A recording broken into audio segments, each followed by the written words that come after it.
listening to Fresh Take. You are listening to the Fresh Take Network. You're listening to the Fresh Take Network.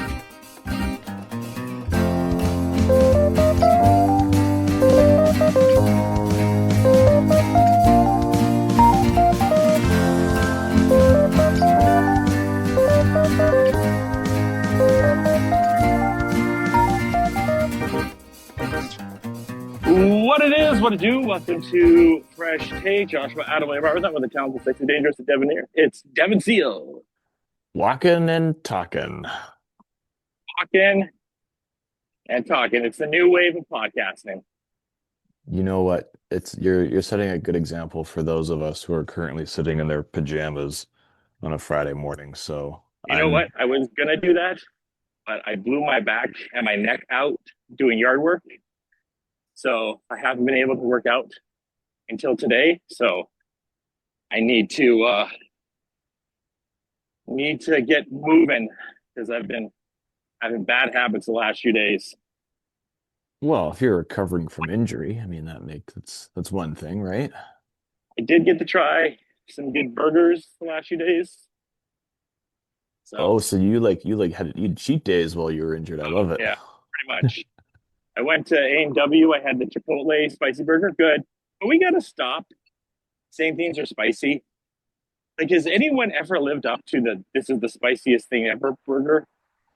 I'm convinced that when restaurants I think it's all marketing to your point. Like, I think they say that and then it makes people feel good about themselves when they order it and they're like, oh, like I could eat the habanero burger.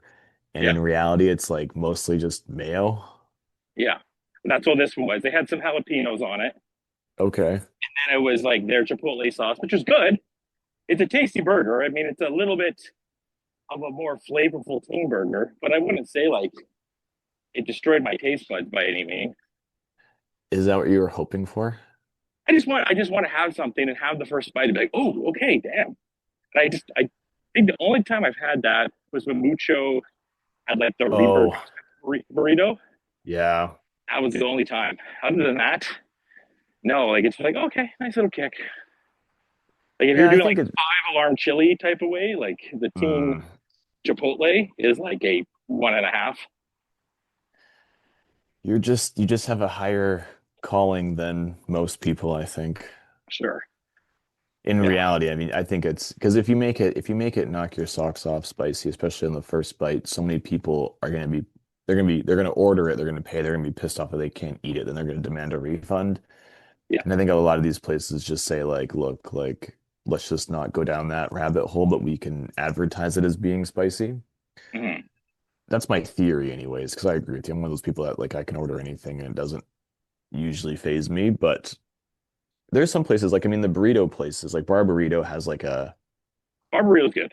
Has like an extra hot sauce, but they ask you because I got it, I went to Barburrito for Cinco de Mayo. Deal, like $7. Yeah, it was a great deal. And so I was like, oh, I'll get the hot sauce and like, oh, do you want drops or do you want like a strip of sauce? And I was like, no, just give me the squirt. Like, they're like, oh, are you sure? And I was like, yeah, like I'm okay. Like, but at least they did check because a couple of drops would have been fine, but built different, I guess. Guess so. I went to Taco Time for Cinco de Mayo. Ooh, what did they have for deals? They had the big beefy burrito for $5, and then they had their Taco Tuesday hard shells for $2. So like, still kind of worked out. That sounds pretty good. And then I went and got some Dos Equis. I gotta say, Dos Equis is good, but like I'm a bigger dude. I'm not gonna give it the number, but I had a few of those, and it didn't even like kind of hit the mark. Like it was like, okay, yeah, these are just enjoyable, but I never like felt anything drinking them. Yeah, well, those like kind of like they're like low ABV beers. They're just kind of they're just for sipping on. They're nothing.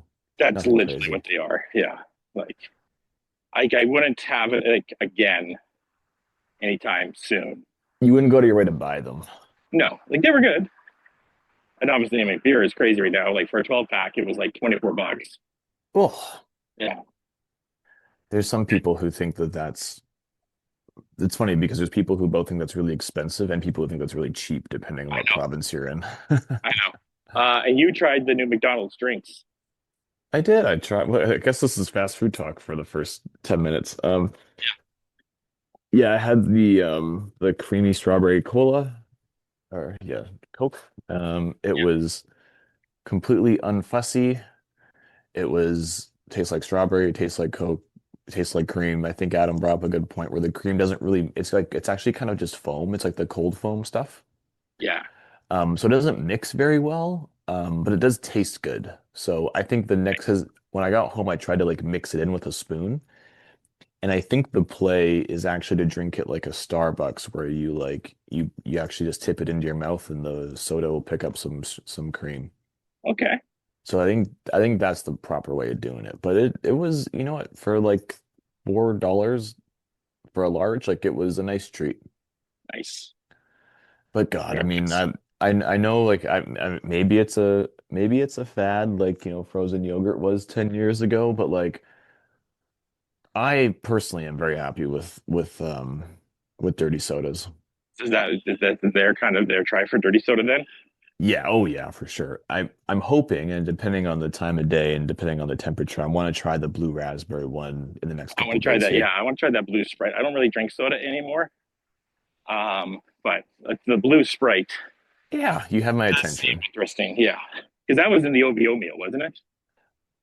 I don't think it had the cream, but I think it's very similar, but I don't know if it's the same like syrup, for example. And if it is, then great. And if not, I mean, I guess I'll never know what the OVO meal was.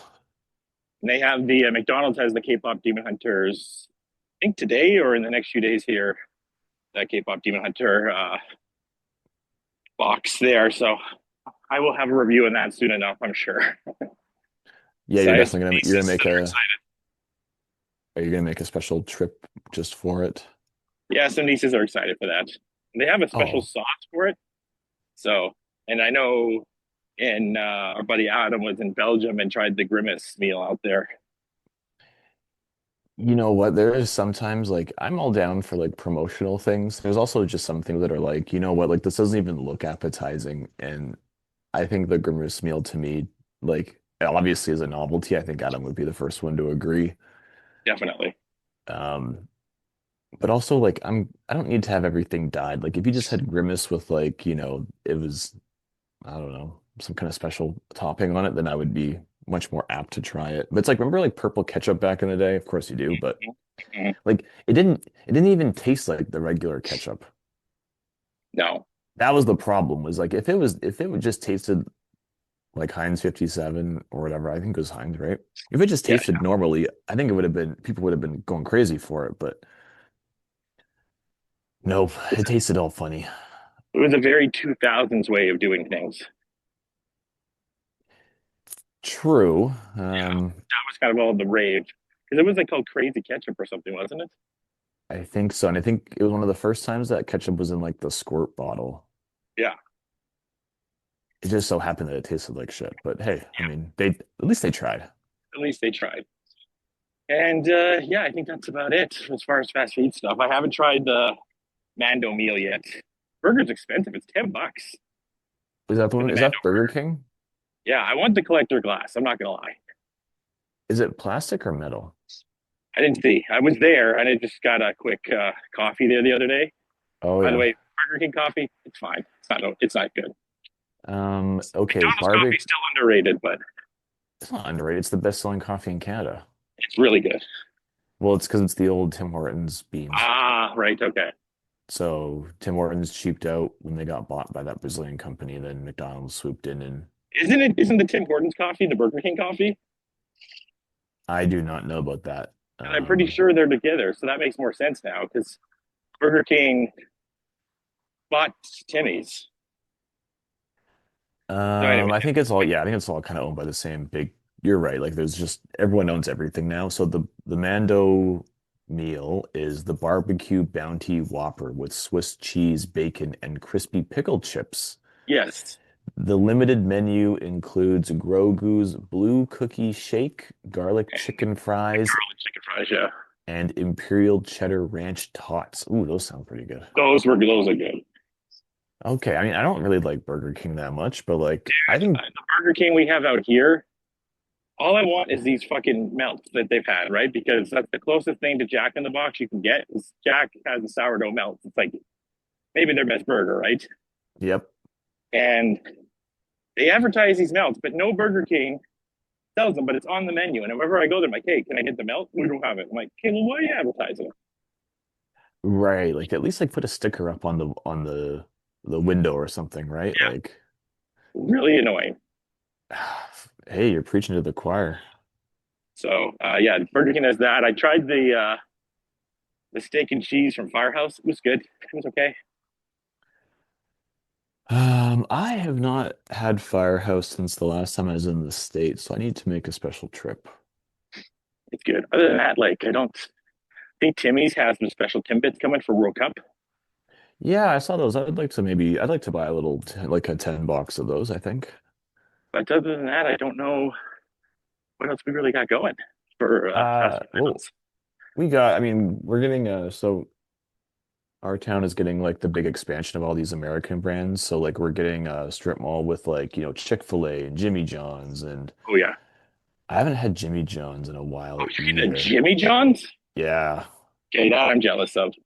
Is it so which is better, Firehouse or Jimmy John's? It's been so long. Like when I lived in Spokane, I lived off of Jimmy John's quite a lot.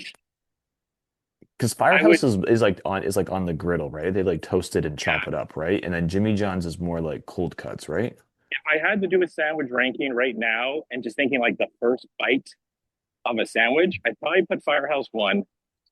I put Jimmy John's two, Quiznos, which is pretty much gone, but that's three. And then your regular deli, a sandwich from Safeway, a sandwich that you can make at home, and then Subway at the bottom.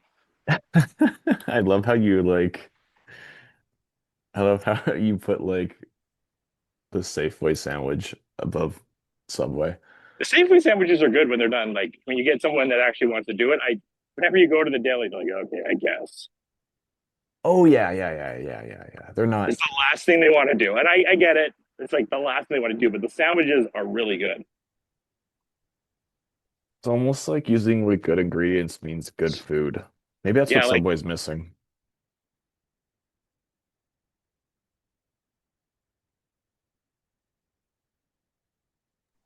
yeah, I lost you for a second there. Everything from Subway is really slimy now, I find. Slimy. Oh. Yeah, like the pickles. Like I went on my because they have the ghost pepper bread right now, right? They have ghost pepper bread? Yeah. Okay, that's too far for me, but okay, So I'm like, whatever. okay, you know what? Let's try this. And like with the chicken, so I'm like, okay, like, let's try this. And it was good, but again, like the pickles like aren't good. They're like really slimy. The peppers, like I don't even know if I should bother with the green peppers anymore. Green peppers are like really slimy. The banana peppers are okay. Jalapenos are okay, but like it's just gone downhill. And the price has gone up. I And mean, I hate the cut. I love the old cut where it has the top. right? Yeah. And the price is crazy too. Like a foot long, like this foot long with the rotisserie chicken on top of it, even if you just got the deli meat one, it's like $12 to $14. Yeah, it's too much. Yeah. So, I mean, if you want to, it did have a little bit of a kick to it. I will say that. But yeah. Okay. But if we I have appreciate. a Shake Shack coming, maybe I'll try that in the next few days. Oh my gosh. Have you ever had it before? Had it in Seattle and it was good, but it didn't like hit the mark. So maybe it will again if I go to it this time around and we have the wing stop coming here. I'm jealous of the Jimmy John's though. I'm more jealous of that than Shake Shack. Oh man, I'm a I like Shake Shack. Shake Shack is like to me it's a better Five Guys type burger. That's the Right. category that it fits in, I think. Yeah, well, the smash burger side of things is really seems to be taking over stuff lately. Oh, it's easy, it's like unfussy, they're quick to make, like it and when it's done well, like it is the best burger. It's one of the best burgers you can have if it's done really Yeah. well, where it's like actually crispy and hot and still sizzling. So, but So yeah, that's fast food. I don't know. You take what you get sometimes. you take what you can get. So I did want to try those Wendy's chicken strips. I never got to get to them. Oh, the saucy ones. Yeah. Eh, I wouldn't say no, but I don't go out of my way to eat Wendy's often. Like I still like it. I think it's good. I don't get as many burgers. I try to limit my burgers so every burger I eat, I'm happy with. I think that's the way because they all kind of taste the same nowadays. It seems like I nothing. Like I mean, when mean, I went to Class Clown out here in Calgary, they did kind of like okay, we're good. well, I mean that's like one of the you got lucky. It's one of the best burgers in the city, right? So Yeah, yeah. So as far as a fast food burger, I don't know. There hasn't been one that's like kind of knocked my socks off in a while. So maybe having Shake Shack again will do it. I think Shake Shack will, especially if you get like you get like the hot pickled peppers on them. Yeah. Those are All tasty. right. Let's get into the shows. Uh, Okay. we got three. Which one do you want to talk? I know the one we're going to talk about the most. Well, it's just Mando. Mando was freaking amazing. Oh, Or sorry, yes, thank you. We were just talking about Mando. My bad. um, which one do you want to talk about the least ones quick, just to get them out of the way between Daredevil and Boys?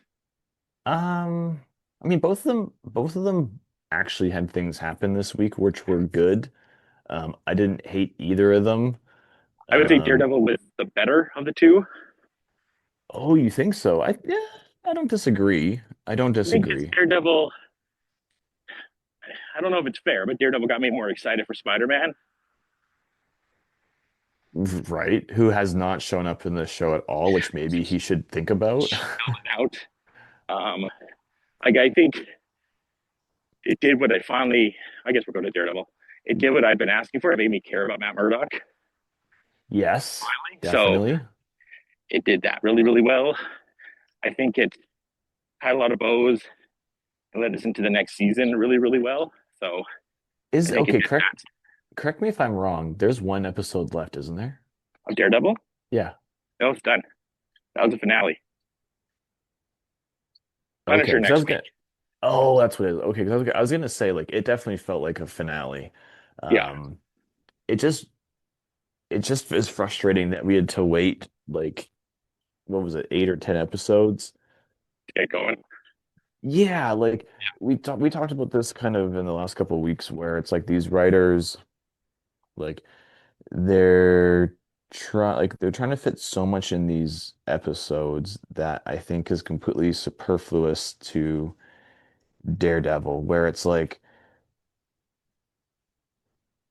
who's really the focus of the show? It should be Matt Murdock firstly, it should be Daredevil Yeah, firstly, and then everybody else is secondary. And it's like, you know what? Like I honestly don't really care about like White Tiger that much. I don't really care. Like those people can, and I think what had happened is I think we got so distracted with like the Daniel stuff and the BB stuff and the Buck stuff when in reality like we paid so much attention to it for like not a lot of like they didn't really advance the plot very much because all of their stuff was linked together and not with the main character of the show. Like if if Buck was a character, like I don't dislike Buck as a character.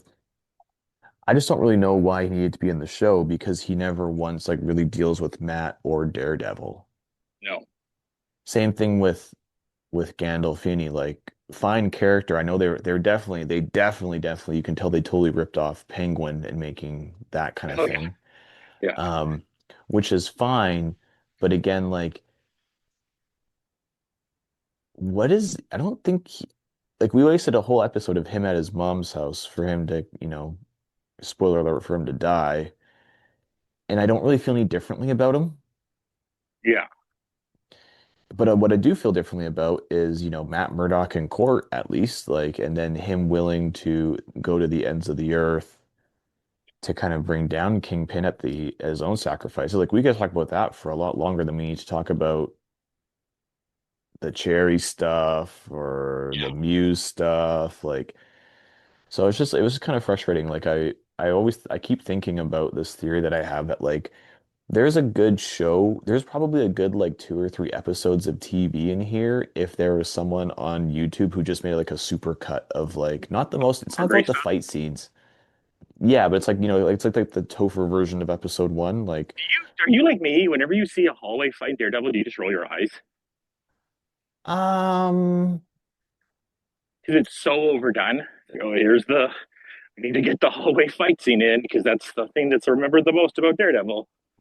well, it's funny because it's like, he has like special powers that he can, like, he doesn't have to be in a hallway that like, traps him with his enemies, right? Like, he can fight in different scenarios, but a little bit. Like I wish he was a bit more of an acrobat. Like I know he's also kind of, and this is kind of the weird thing about his powers where like so he has like super senses, which is fine. But he never got like extra durability or anything like that. So like he gets shot in the leg and like but so it's kind of weird because the show like makes goes out of our way to tell us that um he doesn't heal like Jessica Jones or whatever. He's not built like Jessica Jones. But then like the things that he ends up going through and how much punishment he does take when he's fighting is so much more and above than what normal people endure. Hmm.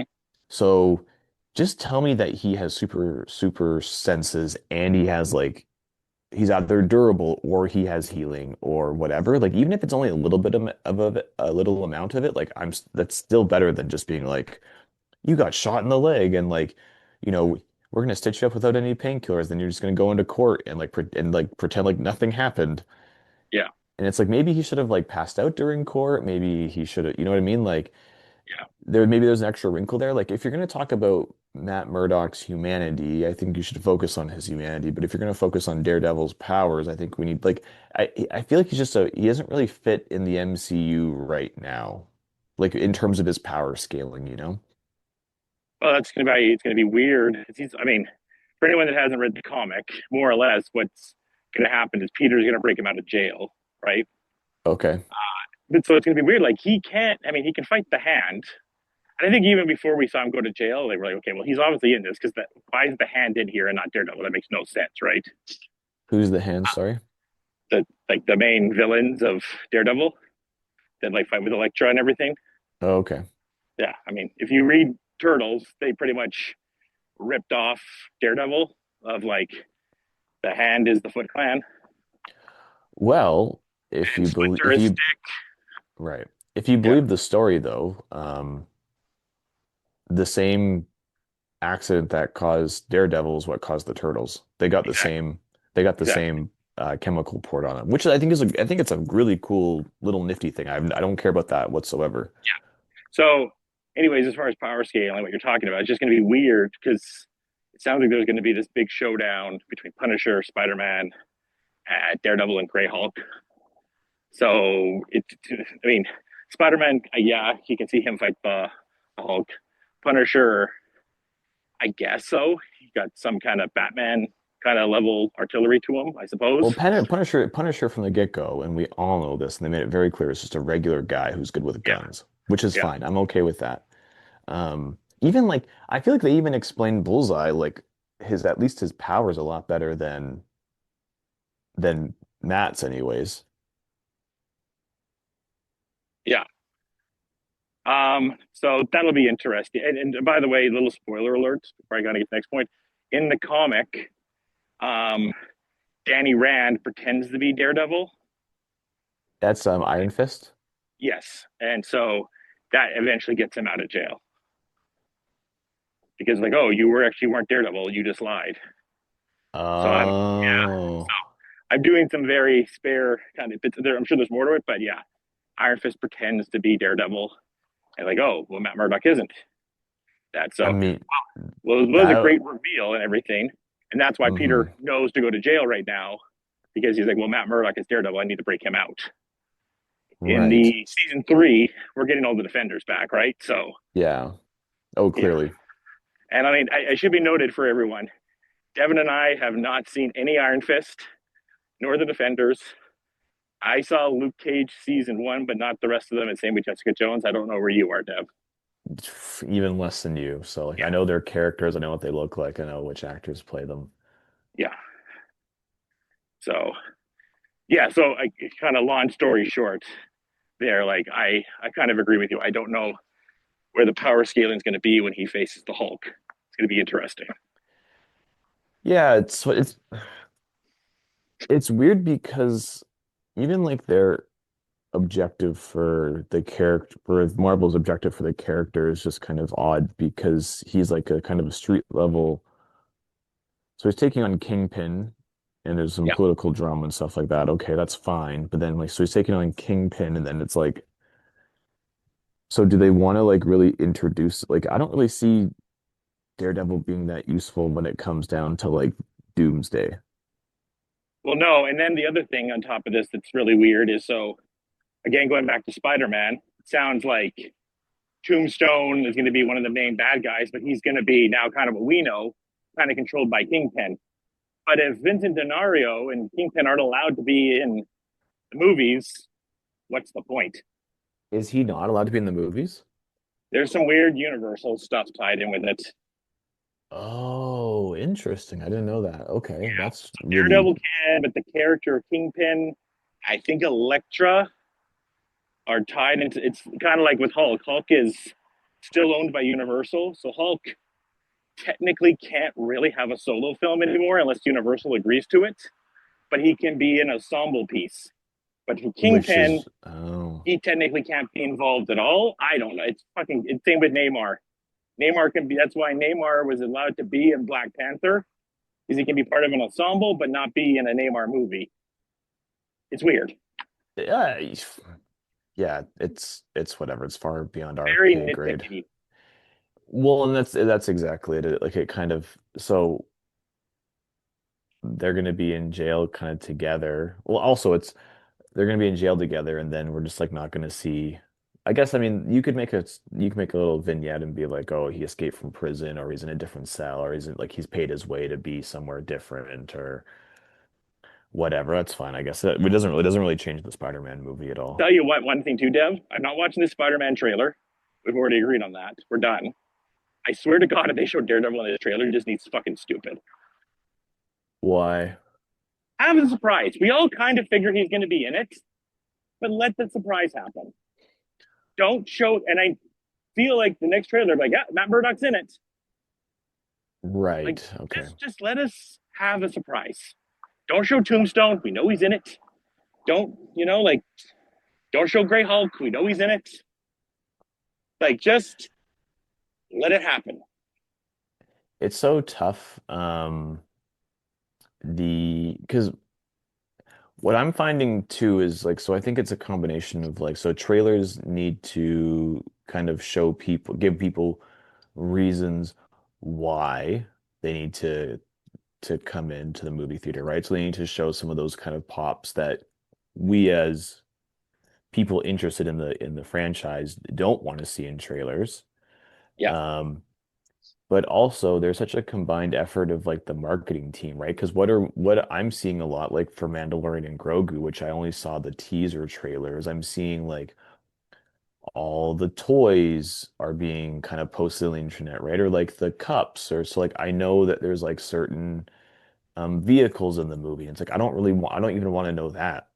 And I know that you do have to build buzz a certain way, but I think I don't remember what movie it was. I heard that God, I wish I could remember. Listened to it on the town, but the trailer for this big movie won't have any scenes from the last like third of the movie. Disclosure day. Disclosure day. Yeah, perfect. I don't care. I don't know anything about the movie, but like I almost think it should be a rule where you should only show things from like the first hour or the first half of or something like that, right? Like I do think Yeah. we should keep a lot of those things secret because then it would have kept I don't know if it would have kept like, the Tobey Maguire, Andrew Garfield thing more of a secret for Spider-Man. We all kind of thought it was going to happen anyways, Yeah. but But still, it was nice little payoff in the theater to have, which the same thing would be. I mean, the new Odyssey trailer came out. I'm like, I'm good. I don't need to see more of the Odyssey. Saw it. I'm good. I Like, I'll go in now I and enjoy it.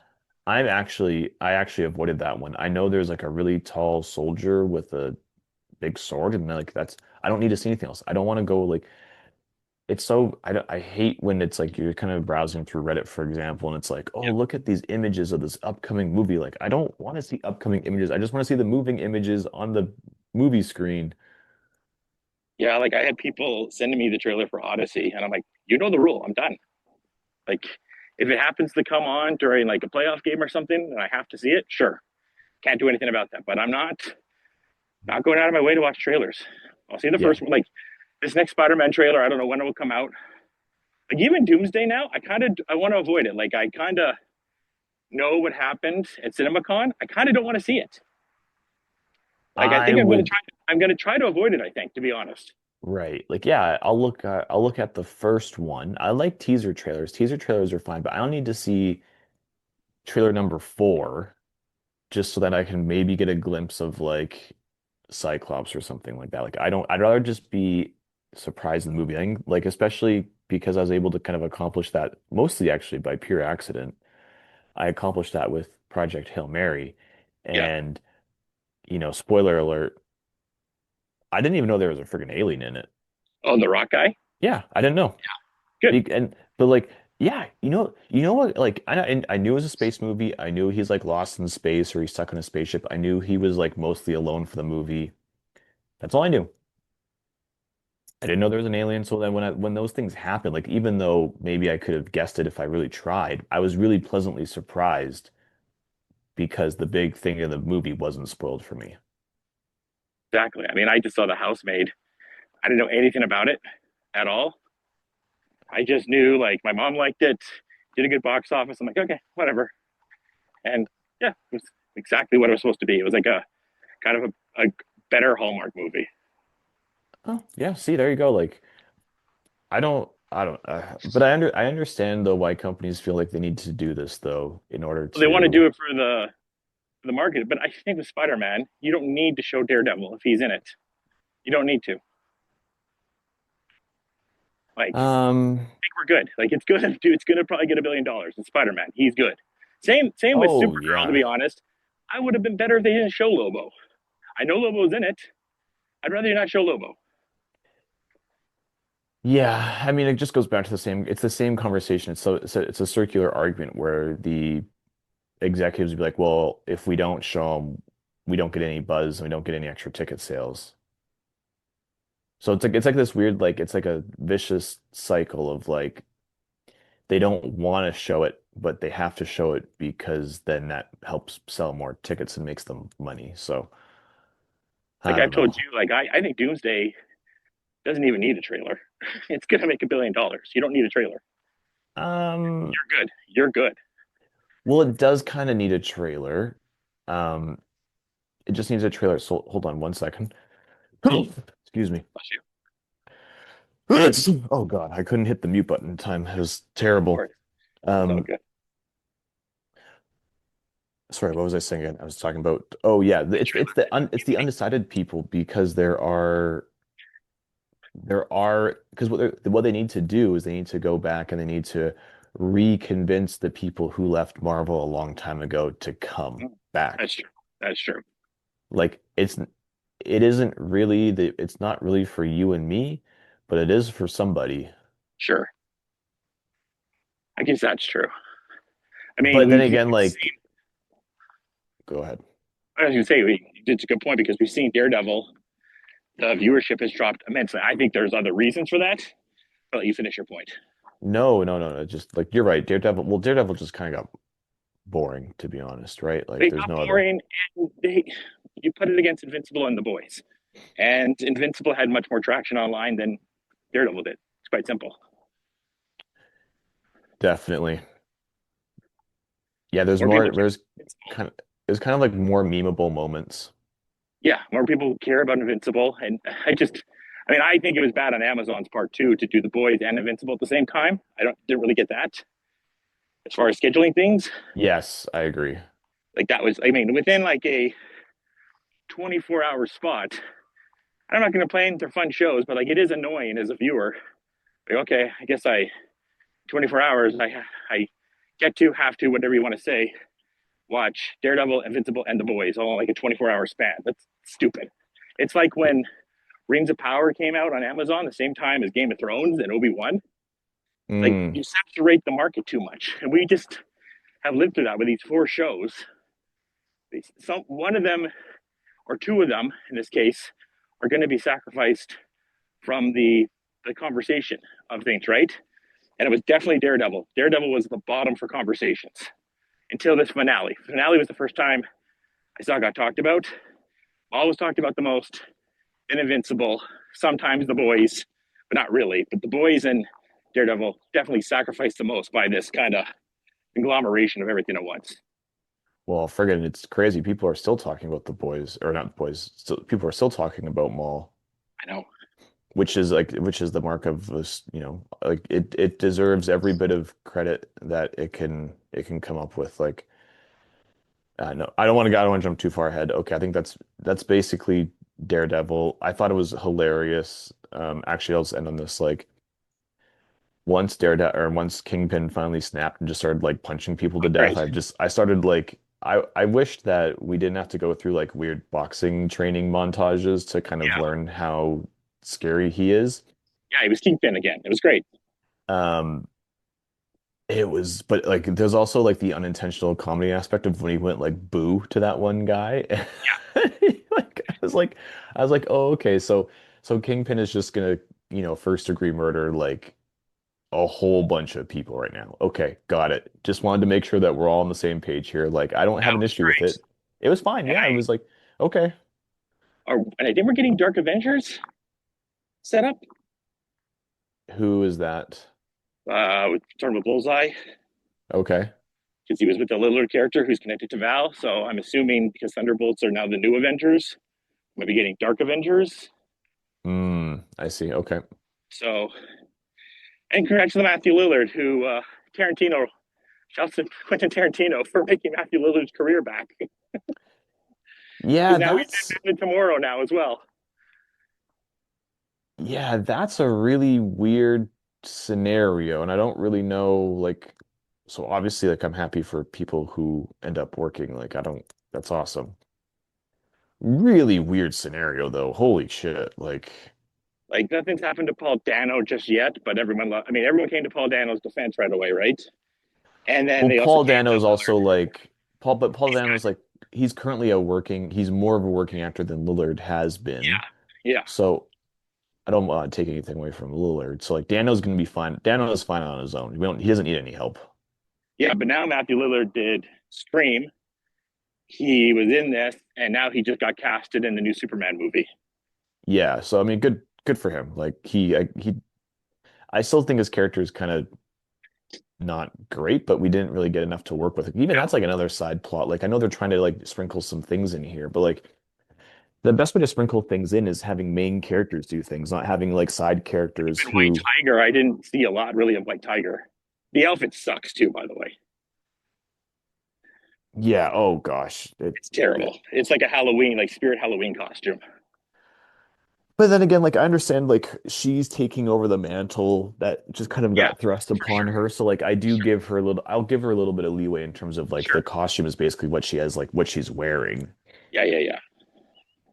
I just like I personally just am not really sure like what we benefit from having her in the show. Like I'm not sure what her future plans are, how we factor those in. It's just kind of like another character where it's like, okay, like so I guess there's going to be, I'm assuming there's probably tons of hate online about her. Just Um, I didn't like the costume. She has such a badass one in the comics. That was like the only critique. Other than that, she was kind of a non-conversation starter. People were just like the costume's kind of weak. oh, okay. I was worried that like people would be like kind of pissed off with like, her No, scenario or whatever, right? And just no, try to it's cancel just the her. costume. Costume's kind of weak. That's about it. Yeah, like I just don't really know. Like again, like we threw so many things into the story that ultimately like we don't have to, but we feel like we need to talk about on this podcast that in quite frankly, like there are some storylines in Daredevil where like without the recap, even though this comes out once a week and I sit down and watch and I don't go on my phone very often, Yeah, they still need to like re-explain to me because like I just don't like it's not because like I don't have an attention span, it's because like my brain physically checks out where I'm just like, I do not give a shit right now. It's bad. Yeah, I was happy to see Luke back. That was cool. I That get was for what cool. for what well it's cool to what see a guy walk in the room for 5 seconds like he didn't do anything so like I don't really Yeah, care. it's like okay, defenders are back. Yay. Yeah, Cool. I guess like okay fine whatever like okay moving on. So, and that, like, yeah, I mean, the season I give a 6. The finale I give an 8. I think that is more than fair. I think that's fine on my end too. Like it was just whatever. Like the sad part is like there's so much hype for this show. I like we all want it to work out. I want Charlie Cox. I think he's fantastic as He's Matt great. Murdock. He's great. I I just am surprised that like I found a way to care even less after the season, which I know they tried really hard. It's like the action was great. The bullseye stuff was great. I thought this could have been like a three. If you gave me 3 1 hour episodes of like mostly the courtroom stuff, I think this would have been the kind of the exact same show. Yeah. Yeah. I mean, Bullseye was the highlight of the season to me. He was the best part. And Oh, I should be easily. walking away from a Daredevil show where Daredevil, a BB. I like the BB side of things as well for the most part. But Oh yeah, I have no issues with it. I would just say like I almost wish that she would have been some kind of like mystery reporter. sure. So then and then that could be a plot thread in Spider-Man, for example, or maybe that's how we introduce certain things is through the BB report. And I don't think we really needed to like learn anything about her backstory, to be honest. Hey, buddy. I got Huskies jumping up on top of me. Oh, wasn't that fun?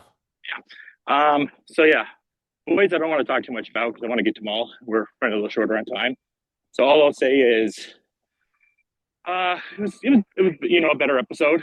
Soldier Boy continues to be the best boy. This did get me excited for the prequel show because I thought the chemistry with him and the other dude was Oh, pretty good. oh, Vought Rising. Yeah, he goes like, okay, Fall Rising could be cool. They did some good setup for that in there. Sage looks like a dumbass. Oh my God, I'm so frustrated by that. Um, and we got 2 episodes left. And I mean, I think we all kind of know how Homelander's going to die. Pretty obvious. You think it's gonna So be Soldier Boy? Soldier Boy will depower him, and then Butcher will do the job.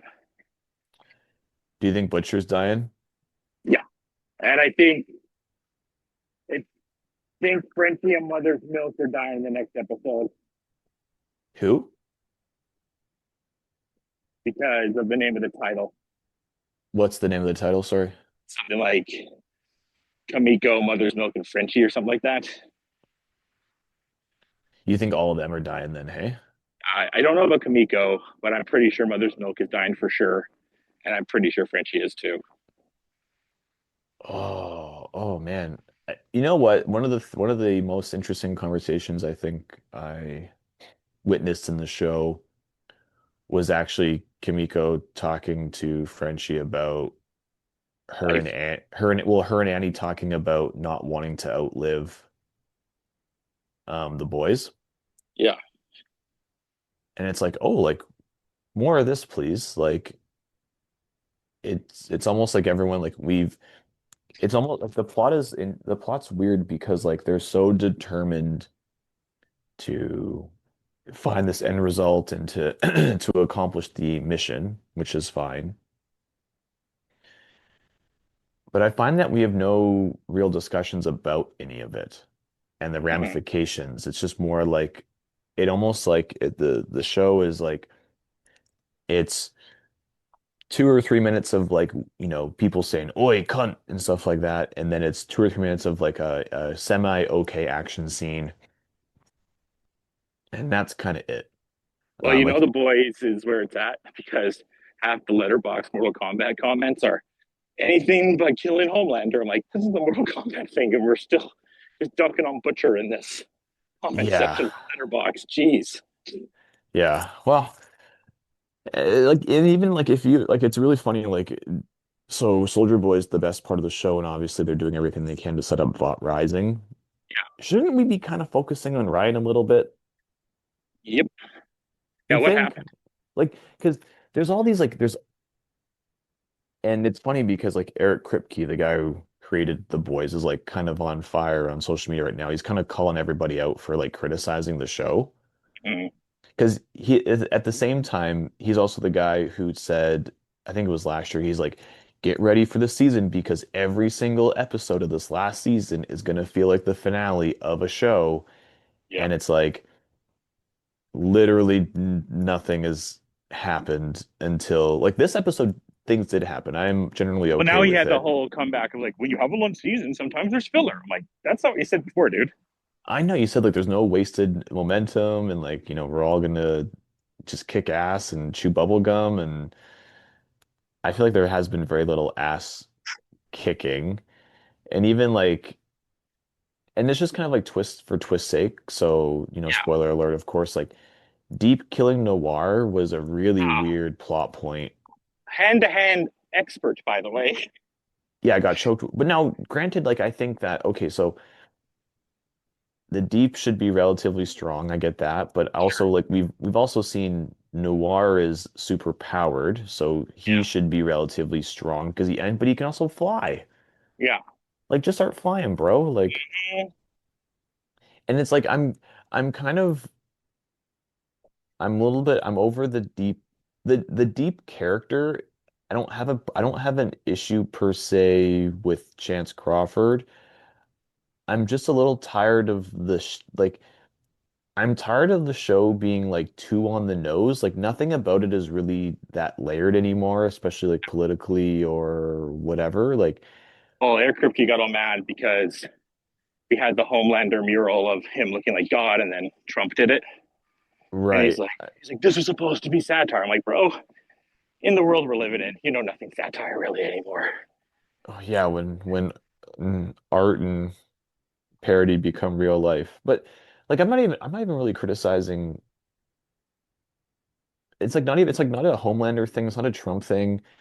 It's just like the show isn't I don't think the show is that smart. It thinks it is. It's It not though. oh it definitely thinks it is, and the people who watch it who are probably Uber fans Hmm. think they're like, oh, it's so layered, like you just don't get it. And it's like, no, like everyone gets it. I just like I'm also like I'm just like it's a weird time to like bring in weird subplots now. Like I think the bomb site stuff was kind of cool. That had to happen now with like 3 episodes left. Like Again, like we talked, how are we gonna finish this show? 2 episodes left too. Yeah, how are That's we it. gonna finish it? I don't even know. I mean, I'm still like, because at one point I thought, oh, May will be back, right? And now I don't even Yes. know. Like, is there time for Maeve to come back? I don't know. Well, at this rate, it's like I'm not sure who isn't coming back. Like I think like she theoretically could if she didn't quit acting, but Yeah. So I talked about the that four ladder of the genre shows. Boys is at the bottom right now for me. I it actually just like yeah. Daredevil had the good finale and whatnot. But like it's a hard watch, man. Like there was a point I watched this, I'm like, how much is left? I'm like, oh my god, half an hour? Yeah. Fuck. Yeah. Yeah, that does happen, hey? Like That's why I was like, okay, well, I guess I'm gonna do some emails or play Marvel Snap right now because like this is half an hour still of this shit. This is rough. And where I never felt like that once during Maul, maybe once during Invincible, but really not once during Invincible. Maybe uh the episode, like the definitely Hell less episode, so. maybe the Definitely Hell less. episode. Yeah. Like those two shows were pretty good at keeping my attention on her during this season. And for the boys, I don't know. There's not like Well, there's not a lot. It kind of gets me like I did like the Noir episode, finding more backstory on him. But again, that would be really cool if that was like season three, yeah. but not when you have Yeah. 4 episodes left.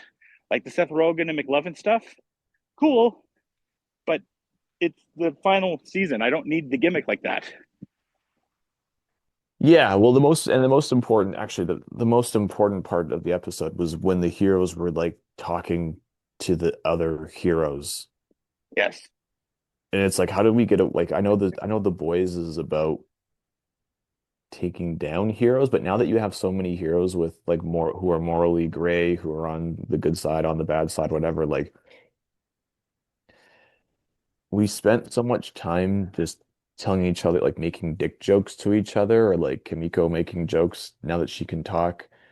Um, and we've kind of forgot that like things need to kind of advance the plot. And but then what happens is we get Sister Sage's, master stroke of genius where she's the smartest person on Earth, and then literally in the next sentence goes, "Oh, I wasn't expecting that." Like, shut the fuck up. So if I get one more time of Huey and Starlight being like, I don't know, I do love you, but I don't know. Ugh. Yeah, like it's just like this is not the time to have like more of the same. Like that was, I don't know, maybe like I know it's a little bit contradictory because we're tired of like, all this filler shit, but like, But again, like I'm seeing good stuff in the same genre from Invincible, so I'm only gonna put it next to you in Daredevil, right? There's better yeah, storytelling from Invincible, so I'm gonna match up with that. I'm seeing fantastic storytelling from Maul, so I'm gonna put you against it because you're all coming out at the same time. So you're getting weighed hmm against those as well. Maybe if they weren't weighed, I'd enjoy it more. But this season of the boys, well, not horrible. It's in the territory of some of the worst final seasons ever with How I Met Your Mother and Dexter and True Blood. It is entering that territory. you're going that direct already, hey? It's getting there, man. It's not Wow. bad. It's just wasting time. It is wasting time. It's very that's my biggest problem with that is that like it's again it goes back to my thing about the supercut. Like in 10 years when I want to look back about the boys, like if I just find like, a 2 hour episode for every season, I'm kind of like, yeah, like I'm kind of in. But I'm in on that idea if that means like I get to kind of just speed things along, but I also I don't know. I Like, mean, I don't don't get me want to be wrong. too picky, but When Homelander takes the V, it did feel a little bit like Thanos and the Infinity Gauntlet. sure. But I do. I'm excited. I was like, okay, damn, damn, damn. But I was also like, stakes don't feel as good as where they should be What were because I think we you drawn hoping this out. for? It's just been Oh, so drawn out. We should have done this 2 episodes ago now, and like have some time living in him. Like, if you're gonna draw out a filler episode, have a filler episode with him realizing he's immortal. This is like one of the cockiest guys we yeah. ever dealt with, right? With talk about him feeling that power now to be fucking, and with the firecracker side too, like of him be like, I am literally invincible. Yeah, I think Like, that'd be a lot of fun. I'd so, agree with that. and we really didn't even do a follow up with firecracker. So yeah, she's dead. Like, oh, okay, cool. That's Well, it. I mean, Homelander did acknowledge it, which is fine. They just were like, she didn't believe. It's like, okay. And they, like, I thought we'd do like the whole, like, Vought, like, oh, Starlight did it kind Oh, of frame sure, job. yeah, And we didn't yeah. do any of that. I mean, it's hard because I think everything that happens in the last two episodes have happened so quickly. Yeah. Um, it's hard to really know like the passage of time. So like she dies and it's kind of like the next day they're looking for her at like the team meeting and she's not there. But like so is she still just hanging out? Is she still just literally hanging in the room? Or did like Homelander do something with her body? Did like is Well, because Vought cut? Annie sees her, right? And she's like, oh, I should feel bad, but I don't know if I do. She was still a person. So that Right. was a cool Yeah. moment. I did like that moment of her, like, still showing her humanity side of things and why she is a hero. Very nice writing side of that. But Oh yeah. Like and well it goes back to my point. Like maybe we should have like the heroes, even if they're good heroes or bad heroes, I think wouldn't it be nice if we had like kind of discussions about like because there's such parodies right now of everything that there's no nuance to like anything that like the Deep does, for example. Like now he no. just eats sushi. Now he's just like a frat bro, which is whatever. I don't mind. I don't mind if that's like his like private persona. I think like him still trying to act like a quote unquote hero for the public would be interesting. So then so then him being exposed, then become, him being subjected to like cancel culture, for example, I think would be a really interesting wrinkle. Yeah. Um, but then again, though, we're trying to like make the show what it's not, and now like the more that I have come to understand about the boys, not even just the franchise, but just the show in general, even maybe about a little bit about the comics, I think they've always wanted to be kind of like this edgy kind of thing. Like I think it Hmm. wants to be like, it appeals to the people who like Deadpool's kind of comedy, which you and I have both kind of talked a lot about how Hmm. we're not really big on that. No, So it's like for those people who want to buy Homelander jackets at that comic expo and stuff like that, rather than having any kind of like dialogue as to good versus evil. It's just like it's just so like grade school level for me, and it's kind of like run its course. Like I was happy with it for a while, and now I'm kind of just like, okay, like look, can we like move on here? I'm kind of ready for it just to be done, to be honest. Like I'm really at that level now. I'm just like, cool, can we just end this? So just out of curiosity, you do not have high hopes for the finale, or where are you at right now? I mean, I know how the finale ends in the books, and it does seem like they're setting some of that up, but I don't know if that's exactly where they're going. Because in the comic, I mean, they showed a picture of the finale, and it's Homelander at the White House, his feet on the desk, Okay. which is how the comic ends, but it's Noir is a Homelander clone. No, Yes, I he did was know the that. clone or whatever. Anyways, and then Noir ends up killing Homelander, and then Butcher takes the rest of him out. So I don't think that's happening. So No. it'll be obviously Soldier Boy, I guess, will take the clone spot. I'm assuming. Yeah, I think you bring up a really good point about like giving Homelander the V1 a lot earlier in the show, because then you can deal with, because I think that's a great plot point would be him now, like the maniacal, the craziness about him going full circle. Well, now he's like, now no one can stop me, so now I'm just gonna do everything that I want, Exactly. and I am gonna like not pretend to like have this shadow government anymore. Like I'm the one who's gonna start deciding things, and then everyone's gonna do things my way, which I think that's a lot of fun. I'm okay Yeah. with that. Um, but so we're gonna see it for like maybe a couple minutes, and then what's gonna happen is, so then he's gonna do some like crazy stuff. Then like, will the people revolt? Is that kind of what I'm assuming? And then Butcher's actually gonna become a hero because of, killing he's gonna call himself like the Emperor or the God or something like that, I'm assuming. Yeah. Something like that. Yeah, that seems a lot less fun than I don't know. I'm not sure what I want anymore, I guess, from this show. Yeah. I'm just ready to move on and talk about the best show that we've had so far. For 10 minutes. Yeah. A little bit longer. Maul. Damn. Damn, damn, Just damn, damn, damn. it. I feel bad for Mando and Grogu coming out the same month as this in a way, but man, it's the That's way Star that you Wars. build up a season. It's really hard to stick a landing like this. And I guess the one critique I saw from people is like, "Oh man, we're just using Vader when we need to use Vader." I'm like, "Yeah, but this did merit using Vader." And dare I say, was this the best? Was this a better intro for Vader than Rogue One? Because that's the big debate right now, right? Like, is the Rogue Um, One entrance better, or is this entrance better? They're both badass. so less Vader is more. And one of the things I do appreciate about Disney Vader so far is that it's like the horror version of Yeah, it's him. Jason Voorhees. He's literally Jason Voorhees. Yeah, It's and I am completely okay with that. because like some people are like, oh, he didn't talk. Like he didn't need to fucking talk. And like, I also don't think he really fucking was trying in the fight. I think that was like half of what Anakin can do, or Vader, because Anakin's not Um, there from what some of the stuff that Filoni was saying this week. Well, I think it he has not reached his true Sith power yet, because this is still only a couple of years after episode 3, right? Yeah. So in reality, I think he's still learning his full potential, right? Like he's only really kind of going off of the dark side, but he hasn't really completely tapped in and mastered everything yet.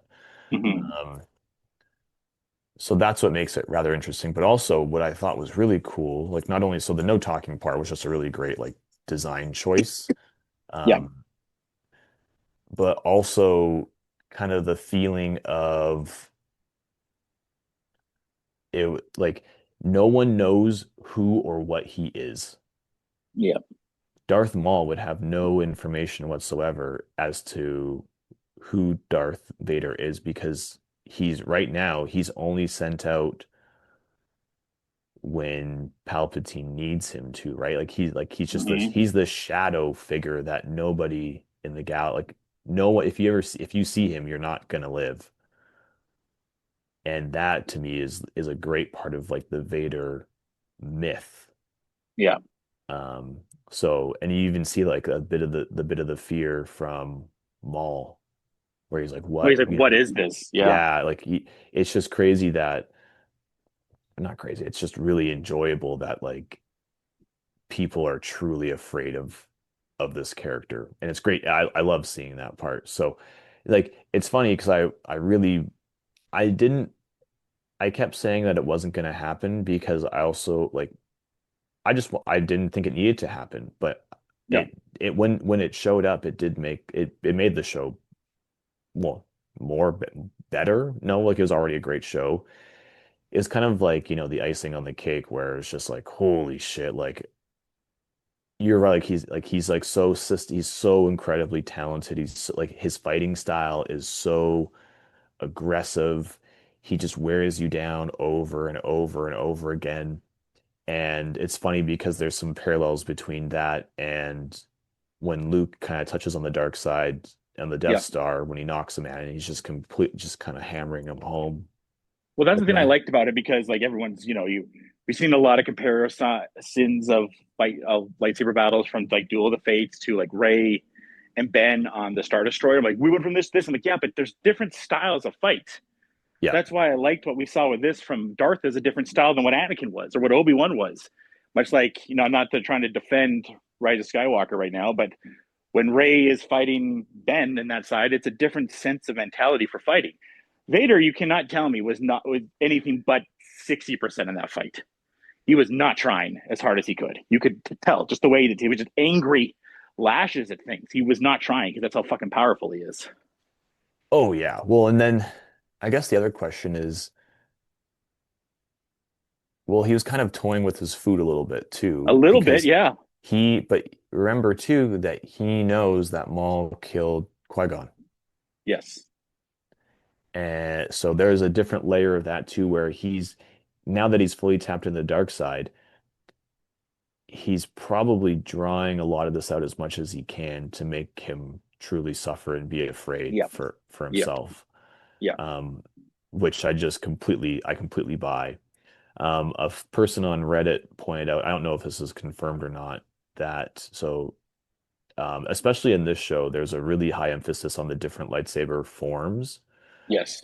which is really great. And I guess Vader's mechanical breathing changed because Master Doki uses the same form as Obi-Wan. Yeah, especially the one that he did when he took out Maul in Rebels. Yeah, so when he recognized Obi-Wan's style, I guess his breathing apparatus increased. So did Doki get trained by Obi-Wan? Do we know now, or that's? No, no, no, no, no, no. He's much older than Obi-Wan I is. thought so. But it's not about the the forms.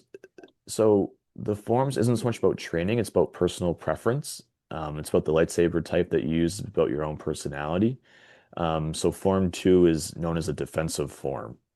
Um, Master Doki isn't overly big, he's not overly strong, and so having a good defense suits his same thing with Obi-Wan, right? As a human being, like he's not necessarily the biggest or strongest in the galaxy. So Yeah, having good defense is going to get you a lot further in fights when you're fighting for survival. Um, because he's not overly agile or whatever. He's a little bit older, but even just but just mirroring like kind of using that same style is kind of, it brought Anakin, sorry, reactivated Anakin's brain, which I thought was Yeah. rather interesting. And then that's when he decided to just kind of, that's when he started like really hitting hard. That's when he really took it at Doki. But even him, like the way that he prioritized the fight between the two characters, he knows that Maul is a much stronger character than Doki is. And so Yeah. one of the first things that he did was he put Maul at a disadvantage. Yeah. He does the leg tap, right? Yeah. Um, so now so now he can so now Maul's at a disadvantage. He can focus on the other threat, which is Doki, who's less of a threat than Maul is, Hmm. and he just kind of he takes them out kind of one by one, right? It's the same thing in video games. Yeah. Um, when you're playing an action game with lots of characters on screen, you always kill the easy ones first Yeah. To take out the hard ones after. and take the hard ones out after. And that's Just exactly because what he then did. they're because those little ones can give you the annoying blows Yeah, time to they've time. yeah, So they ruin your like, your focus meter or your yeah, yeah, combo meter or whatever. And that's just like a nice little wrinkle to the Star Wars formula. That's all it had to be, which was great. And yeah. then of course we have so much stuff with Devan. I think the internet's got to get over the whole Darth Talon Talent. thing. Oh, it's still going. I mean, I will say this was the first time I'm like, okay, I'll give it 10% now.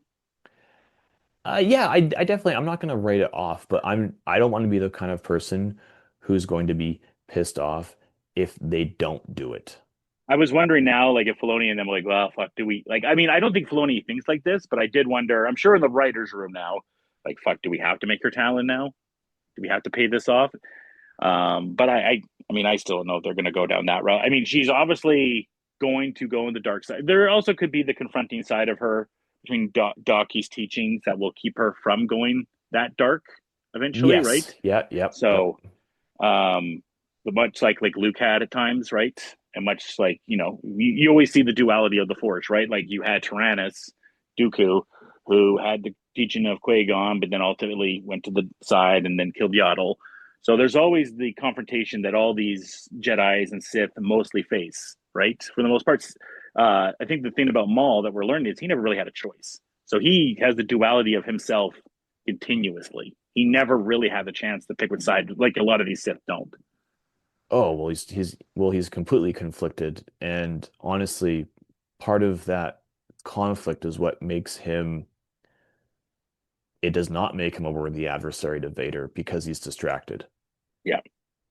Which I think is a great little wrinkle there. Like, and I guess I saw this like in this, it was like a panel of a comic, that Disney has come out with. I don't know how long ago it was, but I guess as a young Jedi, um, Anakin input all of the combat data from Darth Maul and would practice against the droid version of Darth Maul. Oh wow. Yeah, it's a great little thing like it. So he's been preparing in his mind, he's been preparing for this fight for a really long time, For a very long time, yeah. which fine by me. So it makes sense that like Anakin was kind of always out for revenge, maybe. I don't know. Is that a good way? Yeah, Is well, that if adequate? I don't know. 100%. If I had one critique of this episode, which there's not really, it's just like, do you guys know what Paul Bettany sounds like? Oh, that was brutal. I was like, That was do you awful. know what Paul Bettany sounds like at all? Because we kind of know what Paul Bettany sounds like. He has a pretty distinct voice. Oh my gosh. Yeah, like you're right. That definitely I looked at that and I was like, "Oh, like okay, a little Dryden Voss teaser like that's okay. I'm happy with it." I don't it's funny because, we're all talking about like, oh, like, Solo is like so underrated Yeah, or no, sorry, misunderstood. And there's it's that. like Yeah, I don't think Solo is misunderstood. I think Solo is just it's messy because they fired the directors. yeah. Um, We I never have got the Lord and Miller cut. I have nothing wrong. I'm not against the idea of having a young Han Solo movie. Um, I feel like Ron Howard just kind of fucked the like it's the movie the story is fine, but the movie fucks up the story. Yeah. So I'm okay with like some Crimson Dawn stuff. I'm okay with linking Solo up with this show. That's fine to me. But I don't think we need to have Han Solo in the show. We don't need to have like Well, we don't Kara is really, probably going to be in this show at some point. That would be my one guess, is that we will see Kara. I don't think we'll see Han, but I do think we'll see Kara. and that's fine. I think for all these ancillary shows, like I should not have to like go talk to my dad about how this show is like really important to watch for the It's a character and Marvel. stuff like that. It's the Marvel situation, right? It should be a bonus for super fans. Yeah, like I mean, if you watch fucking Secret Wars, like, well, that's Wiccan, who is technically the Scarlet Witch's son, but he took over like a kid that died in a car crash. So like now, and he's kind of guided by the ghost of. It's like, what? Yeah, very, very odd. Like it's Yeah, too many like wrinkles. yeah, But I'm happy with I'm happy with the story. I'm happy how it all worked out. I'm happy with the decisions I made. No one made any dumb decisions really. nope, Um and like we talked about this. This was not a show for kids. This was a show that kids could watch, which is exactly what Star Wars needs to be like. The kids will pick up on the themes. The kids will find like the droids can be funny. That's okay. I have no problem with that. yeah, Um, but I think it is important that we talk about morality and we talk about decisions and we talk about, fighting, using your head versus, following your emotions and like those are the things that kids pretend to do on the playground, not the other bullshit. yeah. No, and I think too, like Wagner Voss, like coming off like hot off he won one of the acting awards. I think he won a Golden Globe for Secret Agent, and then was Okay. nominated for an Oscar. And I thought he did a tremendous job as the cop in this. Like, and his story arc, I think, was ended really really nicely as well. So that was really cool. Well, but it opens the door. Like nothing's necessarily guaranteed in this show. No, you can say he survived. We never saw like him die. So Yeah, okay. That's fine. Like Star Wars is full of surprises like that. I'm totally okay with that. I think the thing is, May the Fourth was somewhat disappointing this year because we did get this, which was amazing. We didn't get any other announcements, not for Ahsoka or Starfighter or any like special Mando and Grogu stuff or anything like that. So people seem to be really disappointed. But I'm like, at the end of the day, like you got one of the best, 16 minutes of Star Wars we've gotten in a while. So let's just be happy for that. And that's what this was, right? Like if you're a Star Wars fan and you watch this, and I know there's some people like, well, Maul's not as good as he is in the comics. And like there's always going to be those people. Oh man. But Shut like up. I don't know how you don't watch this and just be like, okay, this is one of those things. You and I talk about this a while, right? Like there's always this feeling as a Star Wars fan, you're going to try to always capture, right? Yeah. And Yeah. this episode fulfilled that. Oh yeah, Fulfilled I'm walking out of the show just being like, this is everything I ever wanted from a cartoon, from a Star Wars cartoon. Good enough. Like it. Yep. it had a great little crime story. It had some fun little like homages to like those noir movies of like the 30s and 40s, which was a cool. And that goes back to what we talked about this a lot of times is did people make stories that fit in the Star Wars universe, or did they make Star Wars stories that they have to fit in the universe, which is a lot harder? Right. Um, Yeah. this was just they were like, okay, we need to make a Maul TV show. It needs to become a crime lord at the end. How are we going to do this? And they're like, 1940s gangsters show. Done. Easy. Okay, boom. Yeah. How are we going to fit him in? Okay, this is how we fit him in. And that's why it works, is because they took a cool concept for a story first, then fit all the characters in, rather than just being like, oh my God, like, this has to happen, this has to happen, this has to happen. No, they were pretty flexible with a lot of the things. Like Vader Yep. going through his trials was really cool, and him fighting like the screenshot of all five, like when Merrick, Doki, the Crow, Oh Devan, God. Maul, Yeah. the That was block, peak. That was the peak. the five-way block was like that's exactly what Star Wars needs to be. It just needs to be eye candy, and really simple morality, good versus evil. That's all this Hmm. ever has to be. It doesn't have to be more complicated than that. If you want to introduce some like gray area people like Balin Skull or whatever, great. I'm all for it. It doesn't have to be anything more complicated than that. RIP to one of our favorite droids too. Man, that was heartbreaking. Yo, who would have thought that that'd be yeah. Master. I was like, Oh, no. I know. That was actually really sad. I mean, but hey, there were a couple unconfirmed, but a couple Force Unleashed video game Easter eggs because Sam Witwer is the voice of Star Killer. Which is I'm probably gonna buy today because on the eShop it's $8. It is so fun. It's just a pure action game. The Knights of the Old powers are Republic is 5 right now, Dev. that's pretty good. Yeah, I think I'm gonna buy both because I've never played either one. So Friggin' yeah, when Maul was holding the lightsabers, both of them in his hands backwards, that's a Star Killer homage. They used the sound effect for the Force Dash oh wow. yeah, from the game, which was really cool. The way he cuts that ATST in half is one of those things you get to do in the game. That's a lot of fun.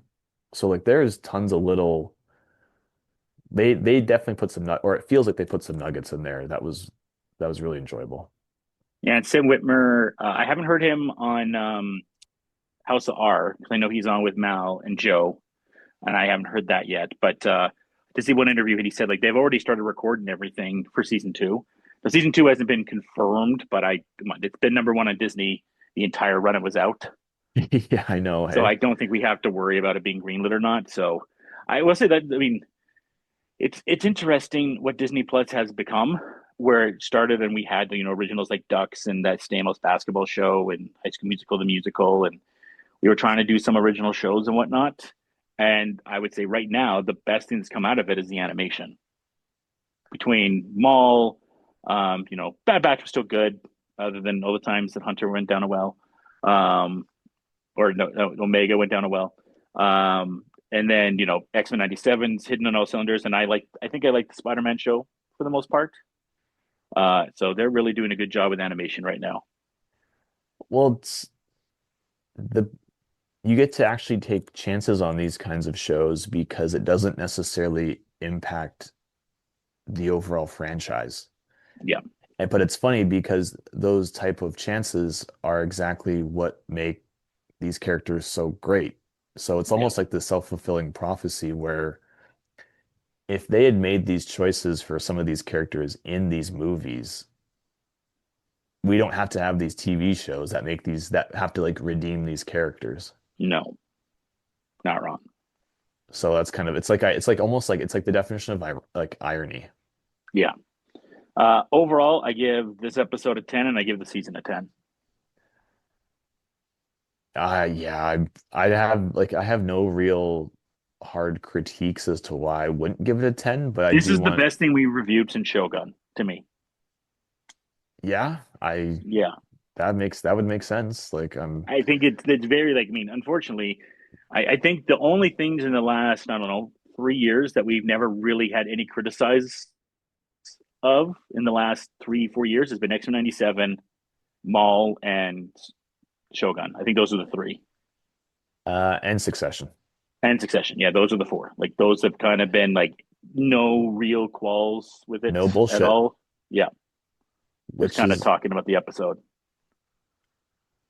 but it also goes to show like and it also goes to show how impactful a good show can be for the pop culture, but Yeah. also how truly, truly hard it is to make a show that changes television. Hmm. Will Maul change TV? Maybe not.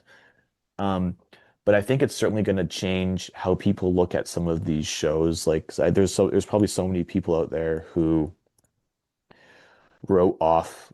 Sorry, had to sneeze again. Yeah, you got the mute button this time. Yep. Yeah. There are so many people that I know that are like, oh, I only watched the live action Disney things. Yeah. as like a rule. And I'm like, well, why? And they're like, well, the Clone Wars movie was so bad. And it was kind of like, okay, like I understand that point for the time. Um, but writing off some of these shows has like these animated shows have kept me a Star Wars fan. Without these Yeah. shows, I would not be nearly as engaged as I used to be. And I'm these shows like make true like honestly make me feel like I'm watching Star Wars a lot of times Star Wars for the first time again. Like between like I like most of Bad Batch was very good. Yes. It just so happens that the lows were pretty low to us, Yeah. which I think is a fair criticism. I think anyone who was part like not part of the show, but I think anyone else, any other reviewer would probably agree with us. Yeah. Bad Batch overall is probably like a 7.5, 8. Yeah, absolutely. And that, you know what? Like that's pretty good for a bunch of clones that we didn't even know existed Hmm. 5 years ago.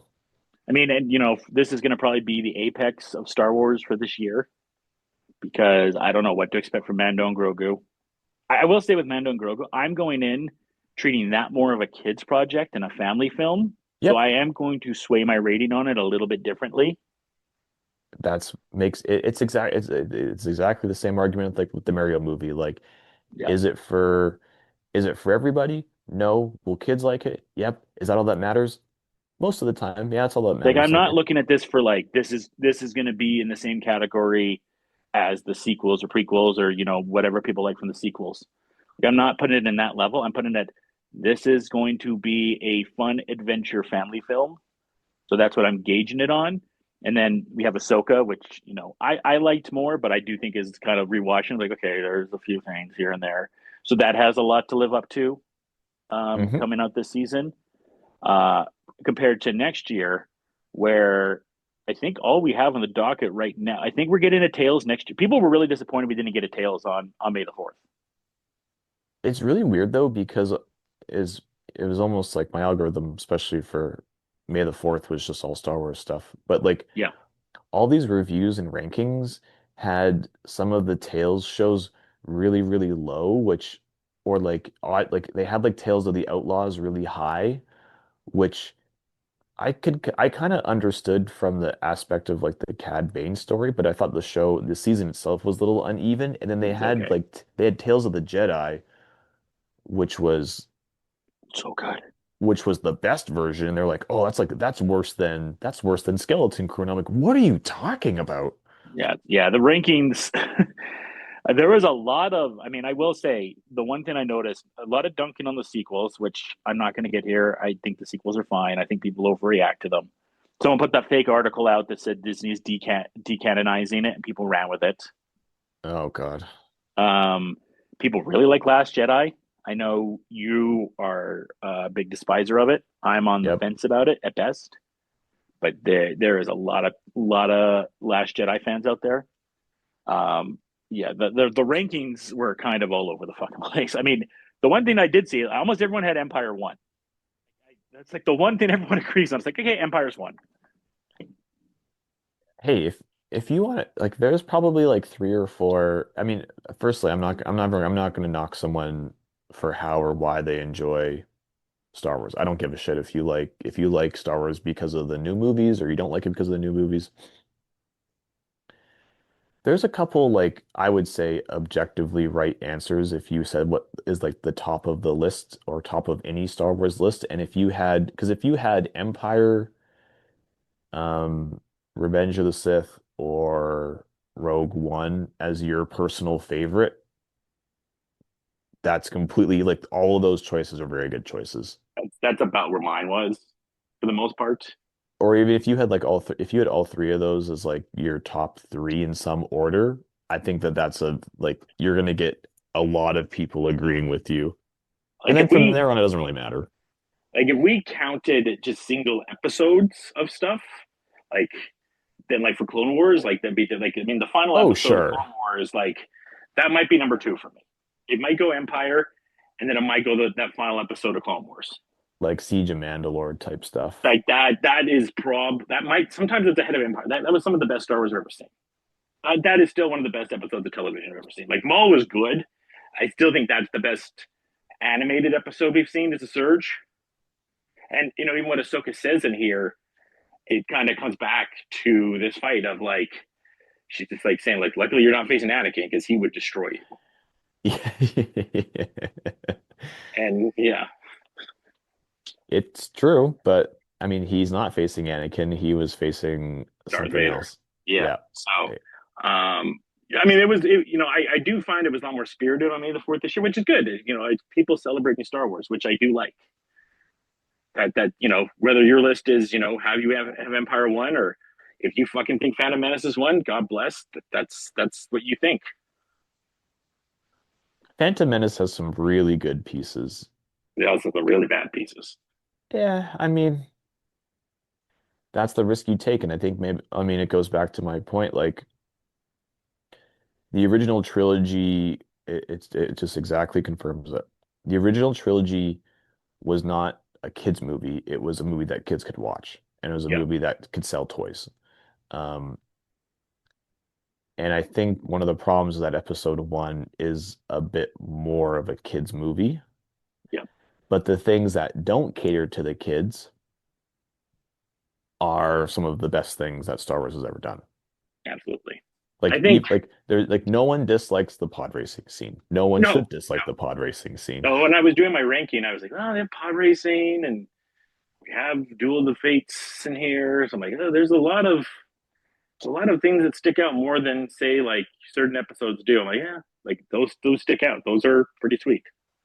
Yeah. So it's and I mean then again like it's also like is it maybe a little bit revisionist or is it because like so I was 9 years old when it came out.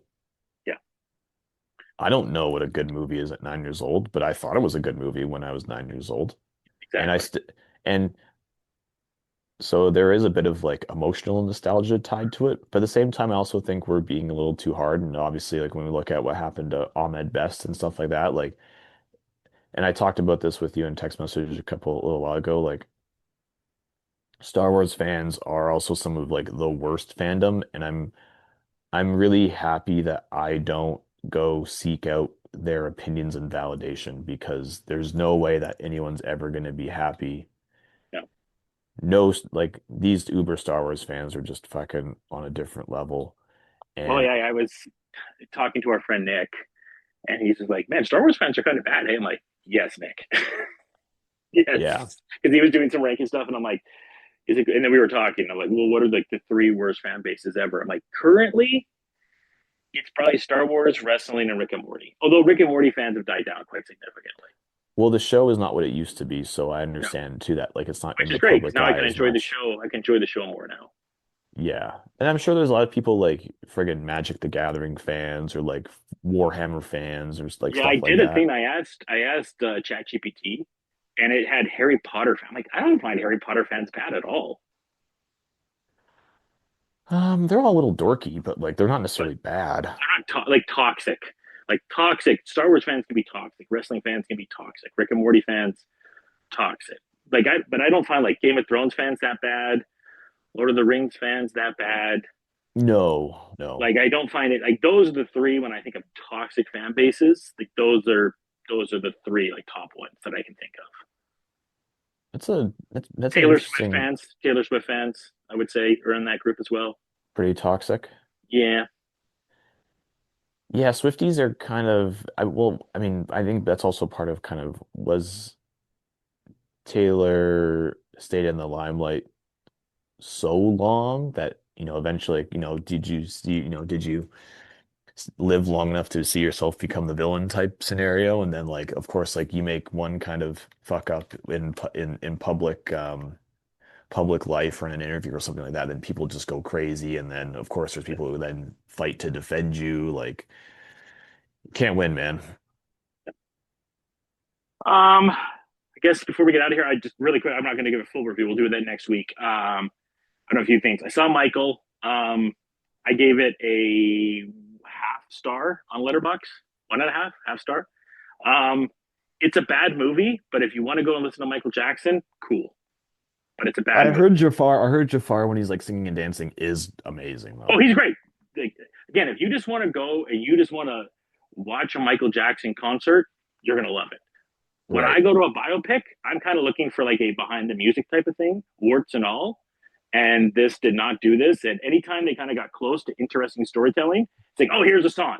Like, okay, but that's not the point of the movie. I don't of a biopic at least, which I do think we need to kind of stop with the biopics now. Because I'm kind of over them, especially the musical Hmm. biopics. Again, if you want to go and listen to Michael Jackson for 2 hours and you want to be in a crowd with that, then it's probably a 5-star movie for you. But as a movie, it's bad. Well, Like, I would say, like, I'm no critic that matters. I just done this podcast for a handful of years, and I put my letterbox grades on Instagram when I see a film. I have never had more people comment on a letterbox grade I've done than Michael. People are like, it's bad. I'm like, and I said the same thing. Like, if you want to just listen to music, then it's great. But I can go. Would I rather watch someone recreate Thriller, the video, like, and they don't really even go through that, which would have been interesting, or would right. I just go watch Thriller on YouTube? I'd rather just go watch Thriller on YouTube. So, I like, mean, what's the point? Like, I don't get the point. well, that's kind of what happens though when, and this is I personally do not watch biopics because when the estate is involved Yep. or like when there's because you said you want warts and all, but there's friggin' no way in hell the Michael Jackson estate is ever going to show any kind of Hell no. warts. This is So why then Ray is probably still the best biopic. there you go. Ray or Okay. Walk the Line. Oh, As far I as didn't. music Yeah, biopics. no, for sure. Yeah. And I also have a hard time. This is not a Michael problem, but like all the biopics where like the person is still living is kind of a little bit weird too. They're Like, doing a Britney Spears one. Like, what? yeah, we're a little too early for that. And also like maybe she needs the money, I guess. I don't know. Yeah. So, like, again, right now it might be my worst movie of the year because as a movie, it is not a good storytelling device. But if you just want to go and you want to listen to Michael Jackson music, it's probably a 5-star movie for you. Right. I want to be very clear on that. There is a distinct difference on the grading there. It was very hard to grade this movie because I understand the experience people want to have with this movie, and if they have that experience, then they're going to have it and they're going to have a wonderful time. And that's why the dichotomy of this Rotten Tomatoes rating, it's kind of perfectly explained. The critics are rating this as a movie. The fans are rating this as being a fan that want to listen to Michael music. So you're really getting the perfect tomato meter actually for the first time really ever. Right. Oh, interesting. Yeah, I mean, I guess, and it all depends on how you feel about Michael. Exactly. So, and then rapid fire here for a few things. I saw Devil Wears Prada 2. Really, really fun. It's just, Mother's Day weekend, and we have Memorial weekend the week after that. It's probably going to make a lot of money during those weekends, and it's a legacy sequel that lives up to it. So that one's fantastic to go see. And then I'll get more into this next week when we'll have more time. But I saw Mortal Kombat 2, loved it. Carl Urban is great as Johnny Cage. Josh Lawson, who we like on here from St. Dennis, and was also in Anchorman 2. He's starting to become a shining star. He's fucking great in this movie. And it's a really good love letter to MK fans, and it's a good movie. And they actually have a tournament, which what a concept for a Mortal Kombat movie. Yeah, maybe a misfire on is it one of those weird movies where like the sequel is better than the original? This time, yeah, I think 95 is still better. Sure, that's fine. That's whatever, but But this is really good. This is a really good movie, and I don't even think like for you. Did you see the 2021 one? yes. Okay, you don't even need to. Oh. Really, like I think you need to know. Like, spoiler alert: the Kano died and Kun Lao died. That's about it. That's Hmm. about it for the most part. Like, so it's pretty good. I think it opened up in previews on Wednesday with 6 million. Okay. So I don't know. I think you were telling me projected 50 million. Yeah. This movie can get to. I think Warner said if it can get to 200, it will get the third. So I think it should be okay to get to 200. There were some projections that had it at 450, and I think you and I talked about that. John Wick's barely even got there. So I don't see that happening, but I think 200 is very feasible for this film. But also John Wick 2 also is one of those movies where especially the like I think it was like maybe 2 and 3 where like they gained steam through word of mouth, like with time, is one of those movies that kept increasing for a long time, and especially four too. So those are kind of one of those rare examples where like people kept talking about it in the public conscious for a long time. Yeah. So, yeah, it's like a 4-star film for me. I had a good time as an MK fan. So, Good. I mean, yeah, that's what it matters. That's who should matter is just, are you a fan of Mortal Kombat? Then you're gonna like it. Are you not or a fan? Letterbox, or Maybe. Letterbox. Yeah, for Seven sure. and a half, maybe pushing an 8 if you want to do it out of 10. But and I would say probably one of the best on-screen fatalities, and maybe the Mm, best MK fight. There's the debate between this fight and Reptile and Liu Kang in '95. that one is Um, so good. I did watch back Mortal Kombat Annihilation this week, Dev, Oh, and I told Nick. Nick didn't believe me. For some reason, in my ultimate, I don't know what, I have the VHS, the Blu-ray, and the DVD of Mortal Kombat Annihilation. wow. You poor soul. It's fucking iconic, man. It's so bad. It's so bad. Like I did watch and like this might be the last time I watch this. It's so fucking. Mm. I think it's some of my favorite lines though. Of like the most famous one is the Sindel line. I'm like, mother, you alive? Too bad you will die. Oh yeah, that one's been memed to death. That one's great. Or the Shao Kahn. It's so nice to see Shao Kahn redeemed in a film because he's such a meme in Annihilation. He's Right. like, we will win the tournament and it will be glorious. I mean, that just sounds like good acting to me, but what do I know? It's really bad. Like no one's there, pretty much like from the original cast of '95, other than Lou. Like they recasted Bridget Wilson, they recasted Lambert, and they recasted the guy that plays Johnny Cage. Like, yeah, it's good. And I mean, I think the one thing Ed Boon was saying the other day, um, was like they tried to. He's like, we're not doing the Street Fighter rival thing. He's like, it's kind of stupid. He's like, I hope they do good, and we hope we do good, and we'll see with the Street. I think the Street Fighter one, Street Fighter has always been a little more hokey. Mortal Kombat has been too, but I hope Street Fighter is able to find the right level that this MK movie found. We'll see. Yeah, it's Street Fighter seems like it's kind of more of a wide release type movie. Like I think it's trying to attract a wider audience. And Yeah, so we'll see this if was for the fans. It seems like MK. yeah, and we'll see if that ends up attracting a bigger box office or if they should have done what Mortal Kombat did, which was just make the best Mortal Kombat movie you can. And I think the big thing on this. Tell me if you ever heard this before, Devin. They got the game creator to be a consulate on the game on the movie. Oh, Wild how oh, that works. Ed oh my Boon gosh. helped with this movie. What else did Ed Boon help with? '95. Yeah, which ones are good? These two. The ones that Ed Boon is part of. So maybe have the guy that created the game. That's why the season 3 of The Last of Us I'm terrified for now. Yeah. Yeah, I had actually kind of blocked that out of my mind, but you bring up a good point. That's why like you have I think it just matters much more when you have it. Now the Resident Evil trailer looked really good, and I don't know who's made Resident Evil personally. Resident Evil is like I think it's kind of a team. Yeah. So, but like when you have like the Soul Vision, like you do with the Bioshock Ken Levine, or I'm forgetting our guy that did Metal Gear. Oh, Um, Hideo Kojima. yeah. So if you're gonna do a Metal Gear, Kojima's got to be part of that, right? Like it's same with like this. This is Ed Boon and John Tobias, and Ed Boon was a big part of this film. So it Right. kind of shows the love that would be on having him be part of it. It's like having Star Uh, Wars and having George be part of it. Now, Filoni and Whitmer are pretty much 1 and 2 in the next level after George. oh yeah, I'm okay with Filoni doing less and green lighting and just being the executive producer on a lot of things or giving I people think the Whitmer is about to be number 2, by the way.